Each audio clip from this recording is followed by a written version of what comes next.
Good evening, everyone. Welcome to Exigence Educator. I am Dipanjan Pal, your English educator.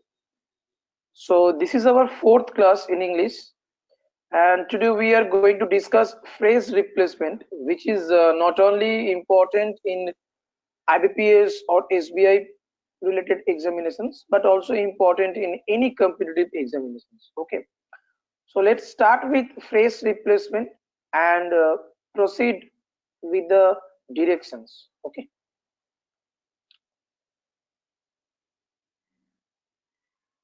Okay.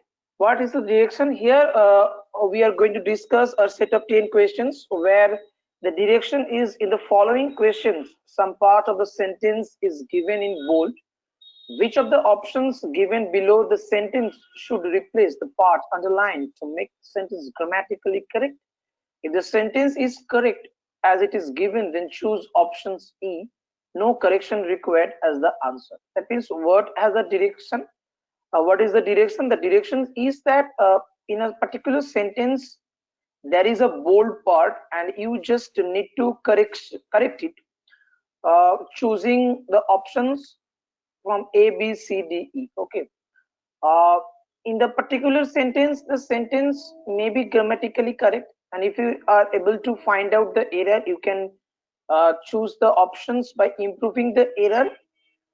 Or else, if you think the sentence is absolutely correct but you need to improve it by grammatically and contextually, or to make it perfect by grammatically and contextually, you can also choose your answer from these options. Okay, so you can clearly understand that in the first questions, a portion from except to brought, this portion is very bold from the rest of the part, and you just need to improve it, or you just need to replace the phrase uh, by choosing the four options A, B, C, D with any of the one. Okay, let's proceed. So, except you and I, everyone brought a present to the party. Okay, except for you and I. And now, how would you rectify that where the correction is needed? Just read this sentence very carefully. Except for you and I. In case of pronoun, if we say that verbs, I just want to say verbs and preposition, verb and preposition are followed by are followed by objective case of pronoun, are followed by objective case of pronoun. Suppose you have said that the letter is written to me. Obviously, you cannot say written to I. Okay. So actually, here the verb is written. Okay. Again, it's a verb. I mean, it's a V3.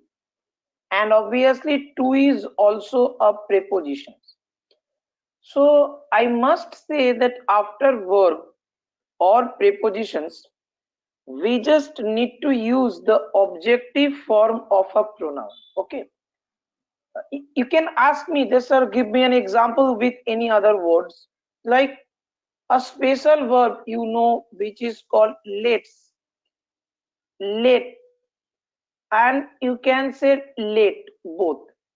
And let is the special verb, and you can say let them go. Let them go. You also say let me play.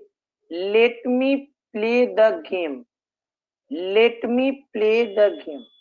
So whenever you are able to connect relations that there is a verb or a preposition, that means the pronoun will be automatically in objective case whenever a verb and prepositions uh, are placed before the pronoun. Okay, so actually here you can find out that except for you and I, here I will be replaced to me because that will be the object. Okay, so where is the function? That except for you and me, everyone brought. This is your correct answer, option C. Now here is also a presence of me, but here exception, that's absolutely different, and here the difference of part of speech is not needed. And also here the change of past indefinite to past perfect is absolutely unnecessary here. So you should go with option C. Okay, I hope it's clear to you. Moving to the next questions. Question number 2. Had I realized how close I was to failing, I would not have gone to the party. If this part was not bold, and if it is continuing with to failing, most of you surely do that, you will fall. Okay, but here to falling is absolutely correct, and it is nothing but a gerund. It's absolutely correct. Now what does it mean by here that had I realized how close I was? Whenever you have input past perfect tense, that means obviously it is used in a sense of definite term. Okay, and we know that there is a difference between definite auxiliaries and modal auxiliaries. I mean, had I realized, it means you haven't realized or you hadn't realized. It would be better if you would have realized.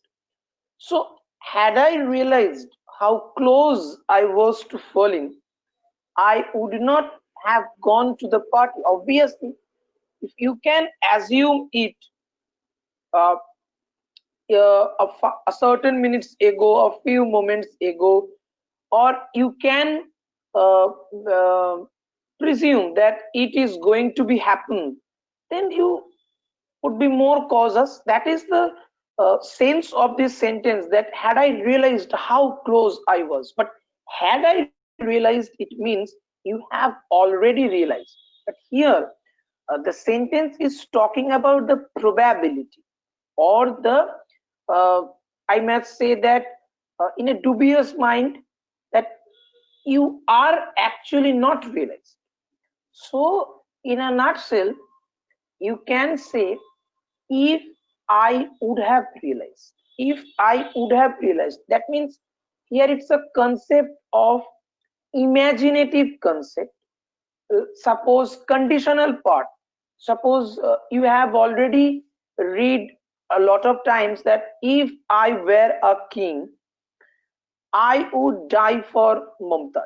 If I were Sajahan, I would die for Mumtaz. So these things are actually imaginative, which has very least chance of implementing it in practical.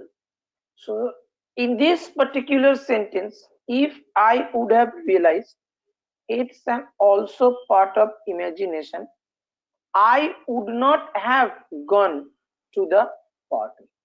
Okay, but the problem is, how will you eliminate the options? Suppose had, here is a presence of had, that means it would be realized So this option is closed. When I realized, no, this is not a situation of simultaneous work. When I realized, this is not an example of that particular sense, that when I was going there, she was playing. It's not that part actually. So this is not an example of simultaneous work. So option C will be eliminated. If I realized, close, this sentence is grammatically wrong, then option E is here is not applicable. So option A is the correct option. Okay. Yeah. Question number 3. If he was to decide to go to college, I, for one, would recommend that he go to Yale University. Obviously, you can say that if he was to decide to go to college, I, for one, would recommend that he go to Yale University. Okay. Now, just in the previous questions, I have told that if there is a sense of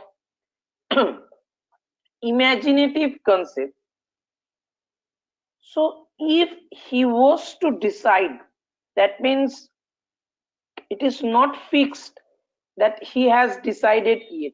But if it would happen, if he was to decide, not if he were to decide, if he were to decide,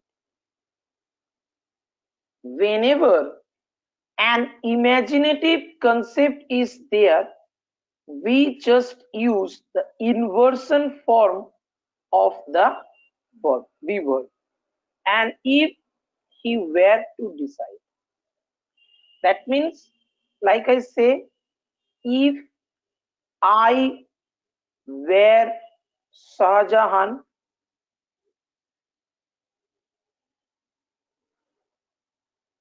I would die for Mumtaz. Okay, so this is a sense I use where, just because this is an imaginary concept in past indefinite.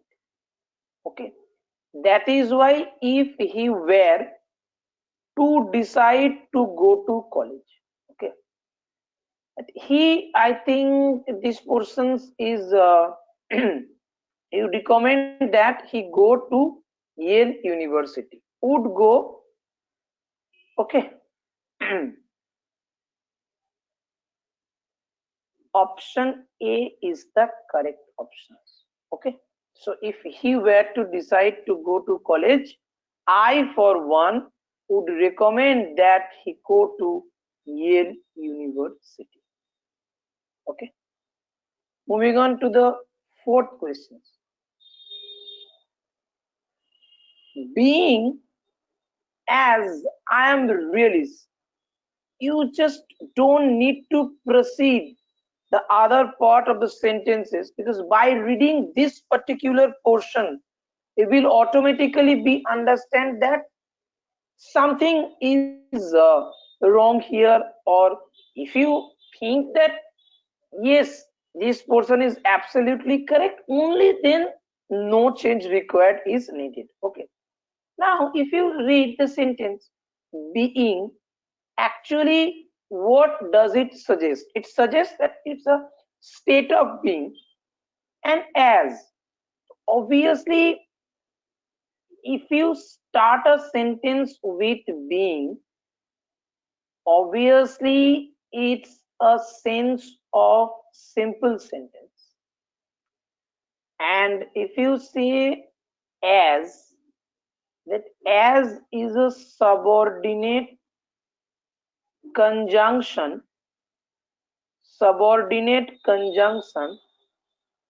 which is mainly used in complex sentence, So how could you say being as both in a particular sentence? Okay, so I must say that I am a realist.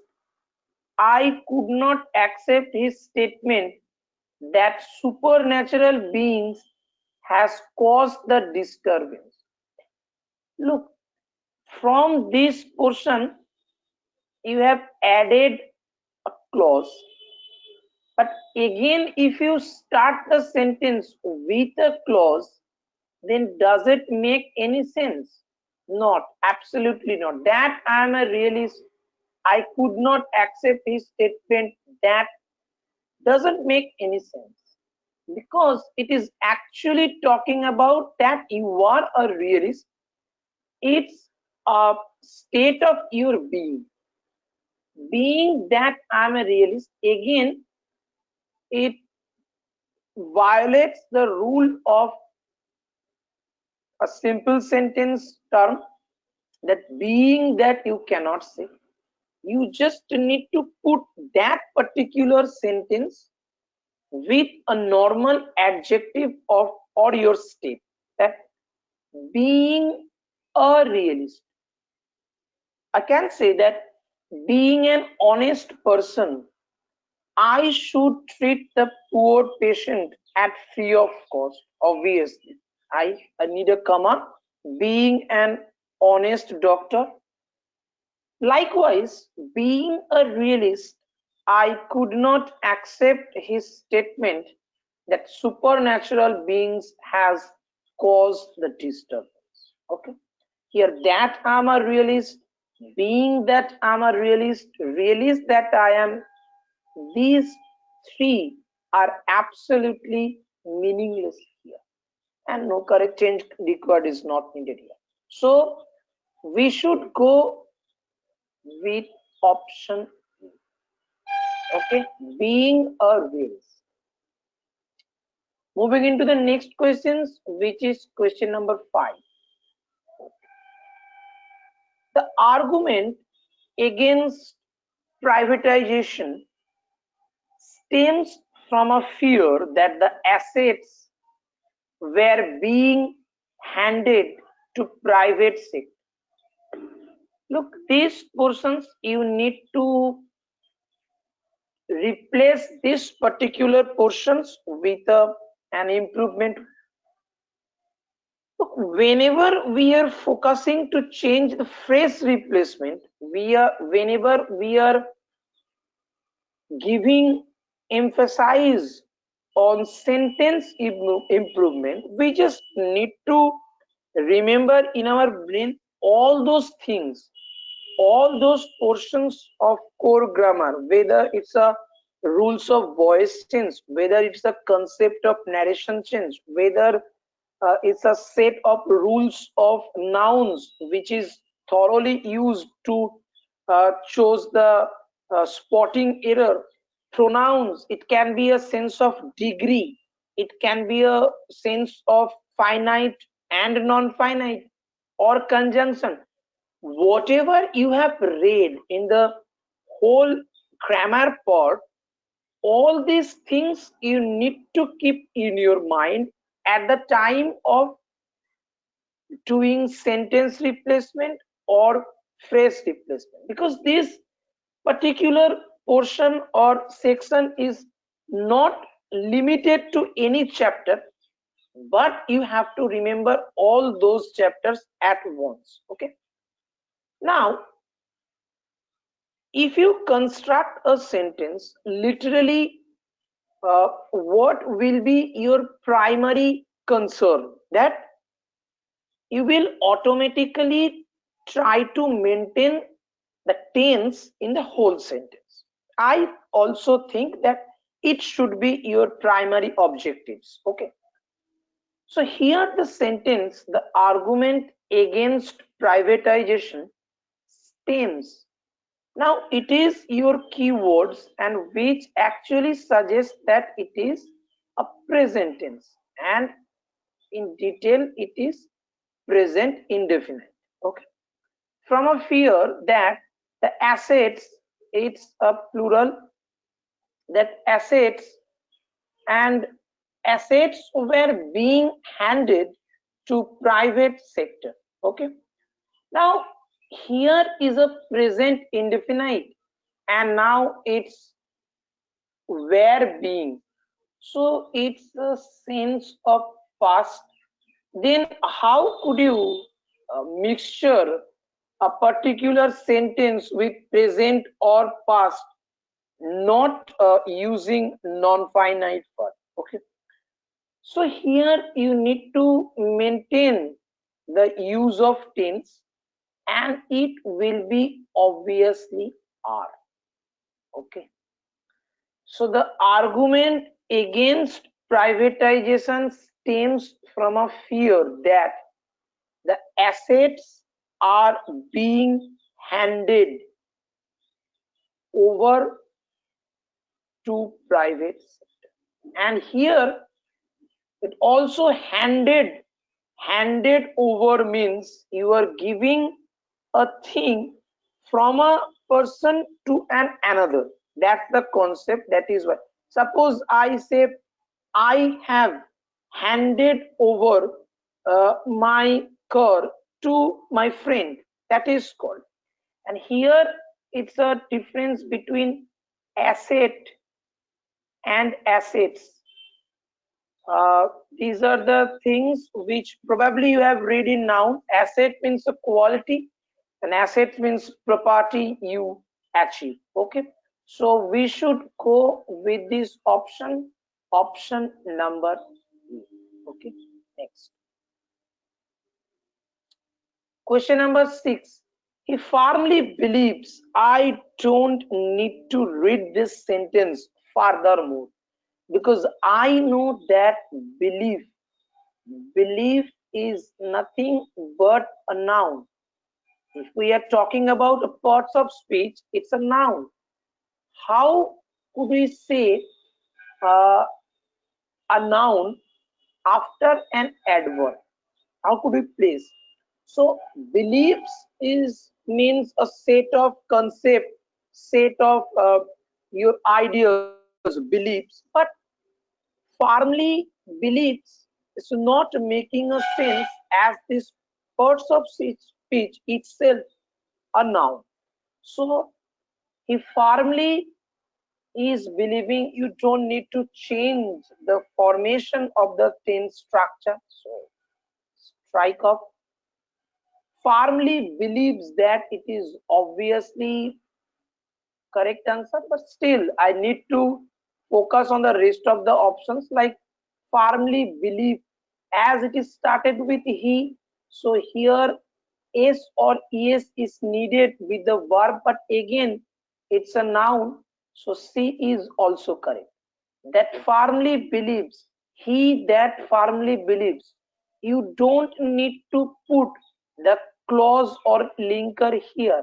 What he believes, that a radical change in the structure of various department is necessary, so the linker should be placed in the correct situation, in the correct place.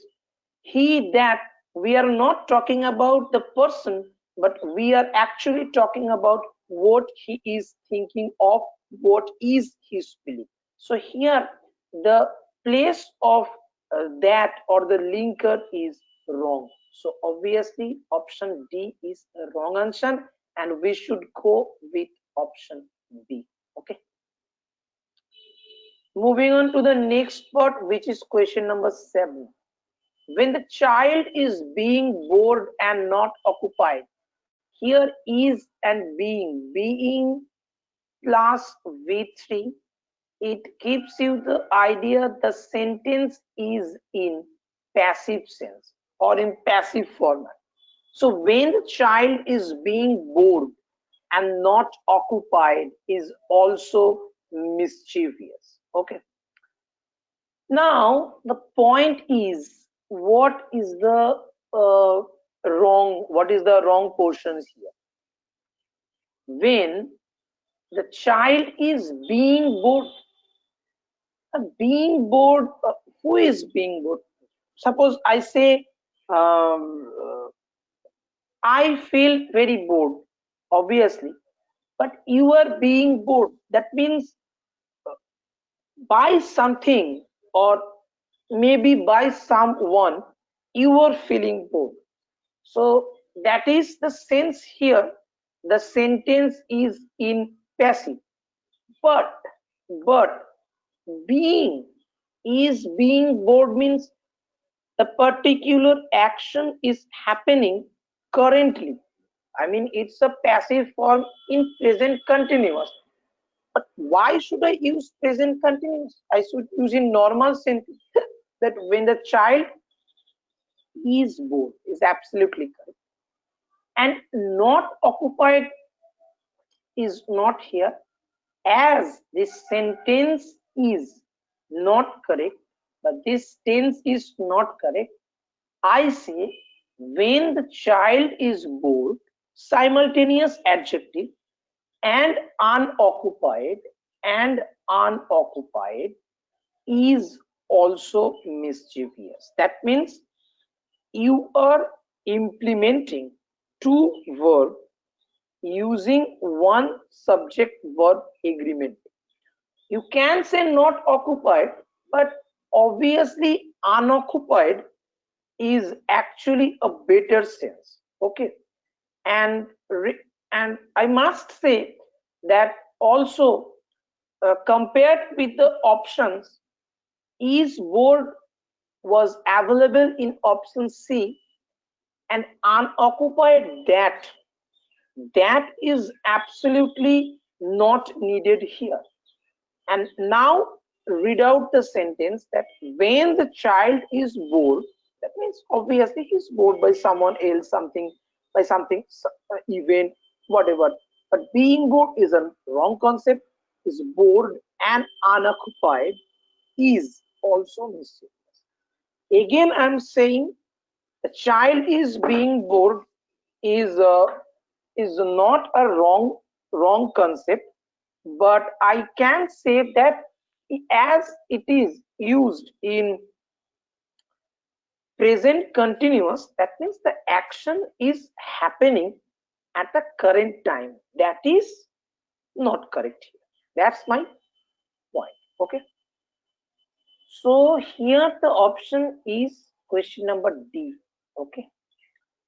Now question number 8. The officer had triggered a controversy by charging his superiors by ignoring his warning. Okay. So uh, you can notice, you have noticed already in newspaper that he is sentenced to death with a charge of something which he should have been done. Okay. So the officer had triggered a controversy by charging is not correct. By charging, here we always use with charging. It's a common term, with a charge, with charging his superiors. Now you can say by ignoring his warning. Obviously you are not going to listen his warning. That is why you are ignoring. So in this particular sense you can say by ignoring. But if someone is sentenced to death, or if someone is actually is going to get punishment, then we say that uh, he has done a crime and he has sentenced to death. He has sentenced for a 5 years imprisonment with a charge. Okay. And he is a criminal with a charge of doing this work, dot dot dot, something else.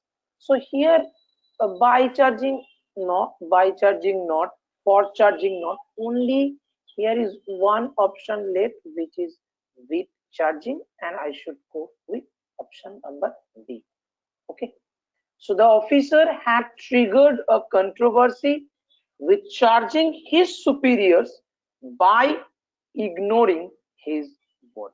Okay. Question number 9. These days, developed countries have started looking down for underdevelopment countries as it is advantageous for both the parties. Okay. So what the sentence is suggesting here, that these days developed countries have started looking down.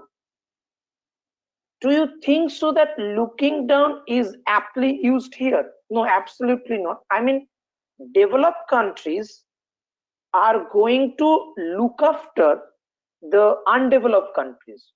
Takes after, it's a sense that, but looking down, it's a different part. Okay. So these days, developed countries obviously have started looking after for undeveloped countries as it is advantageous for both the parties. Okay, so it is absolutely correct options. Looking for means you were searching for, you were searching for. Okay. Doesn't make any sense here, looking for. Okay, so here the option is A, which is correct. Started looking after. Okay.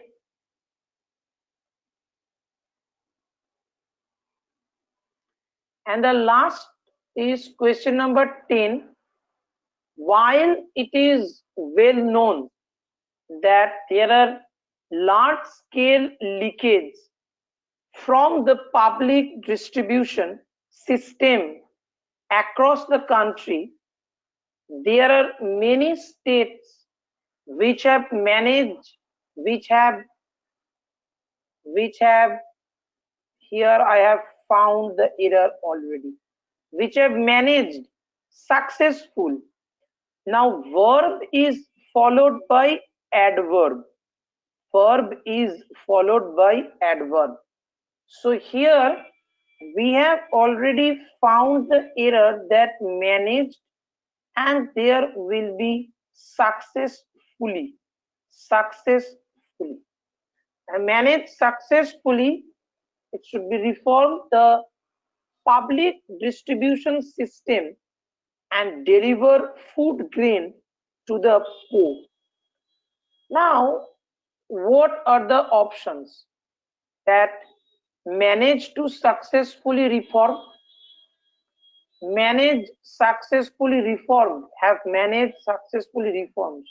No. Managing. These options will be eliminated straightly. Managing.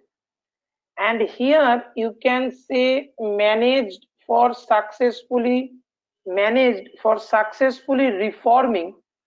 It is not correct here. Now manage successful, again it is wrong, so obviously it is correct. Manage to successfully reform the public distribution system and deliver food grain to the poor. Now I must say one thing. If it would have been an option, I mean option A, here you can say that we know 2 plus v1, it's the form of infinitive. It's the form of infinitive. And if in this form we add anything between these two, it is called actually split infinitive. It is actually called split infinitive. Okay. So had it not been an answer, I would have improved it in that which have managed successfully to reform the public distribution system and deliver food grain to the poor. Okay, but as it's an option, so we cannot change this, but you have to remember this point. It is also very important that split infinitive is a concept where we cannot put any other words between to and the V1 form of the verb. So here, although successfully has been implemented between these two, but as this is an option, we are not finding the error here. Okay, so A is the correct option here. I hope from question number 1 to question number 10, you hardly have any doubt. And today we have discussed the chapter called phrase replacement. And still, if you have any doubt regarding the class, you can also email us at the mentioned email ID. Okay. Thank you so much for the class. Thanks for watching. We will have a class on next Saturday. Thank you so much. Till then, goodbye.